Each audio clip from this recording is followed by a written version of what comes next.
ఈ ప్రపంచంలో అమ్మాయి తలుచుకుంటే సాధించలేనిదంటూ ఏదీ లేదు మిత్రమా, గుర్తుంచుకోండి.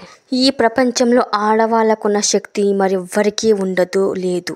ఆమె కేవలం బంధాల కోసమే, బంధుత్వం కోసమే, కుటుంబం కోసమే తన శక్తిని కూడా తగ్గించుకొని బ్రతుకుతుంది.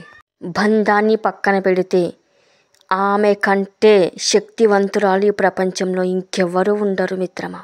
తను ఓడిపోతుంది అంటే తన కుటుంబం కోసం మాత్రమే, తన వారి కోసమే తను ఓడిపోతుంది తప్ప తనకు ఎలాంటి లాభము లేదు జీవితంలో. ప్రపంచమే దాసోహమయ్యేలా ఆడది బ్రతికి చూపించగలదు అందరికీ.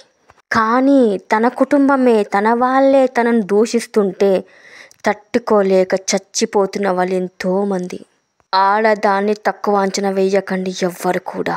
సృష్టి మొదలైంది ఆడవాళ్ళతోటే, ముగించేది కూడా ఆడవాళ్ళతోటే.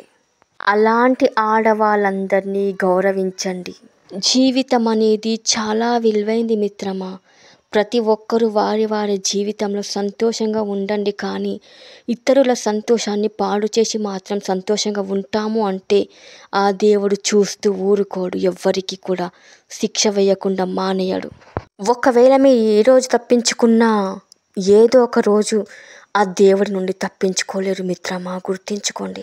ఆడవారి జీవితంతో ఆడుకున్న ఏ ఒక్కరికి ఆ దేవుడు జన్మానికి వెంటాడుతూనే ఉంటాడు. పాపాలు వెంటాడుతూనే ఉంటాయి, గుర్తుంచుకోండి. ఈ జన్మలో ఏ పాపానికైనా ప్రాయశ్చిత్తం ఉంటుందేమో, కానీ ఆడవారి పాపానికి మాత్రం ప్రాయశ్చిత్తం ఉండదు. అంత పవిత్రమైన ఆడవారిని జాగ్రత్తగా చూసుకోండి, జాగ్రత్తగా ఉండండి.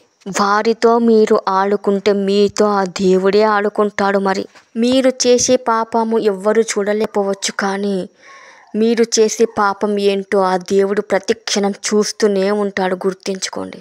మీరు ఎంత టార్చర్ పెట్టినా సహిస్తుంది కదా అని చాతకానిది మాత్రం అనుకోకండి.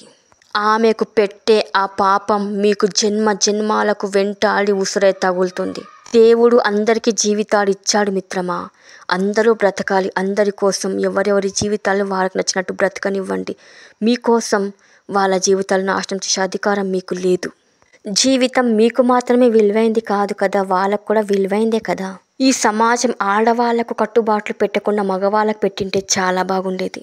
అనిపించిన ప్రతి అమ్మాయి చెల్లినో తల్లినో అనుకోండిరా అని అంటే ఇంకా బాగుండేది. ప్రపంచంలో తన భార్య తప్ప ప్రతి ఒక్కరూ తల్లి చెల్లితో సమానంగా చూసే ప్రతి మగవాడు దేవుడే. మనుషులలాగా బ్రతుకుదాం, మృగాలలాగా బ్రతకకండి ప్లీజ్. చేతనైతే సహాయం చెయ్యండి, లేదంటే ఊరుకోండి, అంతేకాని వారి జీవితంతో మాత్రం ఆడుకోకండి. ఆడవాళ్ళ జీవితం విలువైందే, కానీ అర్ధాంతరంగా ఎంతోమంది ముగిస్తున్నారు మీ వల్లే కదా. గుడ్డిగా మిమ్మల్ని నమ్ముతారు, మీరేమో మోసం చేస్తారు. మిమ్మల్ని నమ్మిన ఆడవాళ్ళని దయచేసి మీరు మనస్ఫూర్తిగా ప్రేమించండి ప్లీజ్. మోసం చేయకండి, వారిని అభిమానించండి.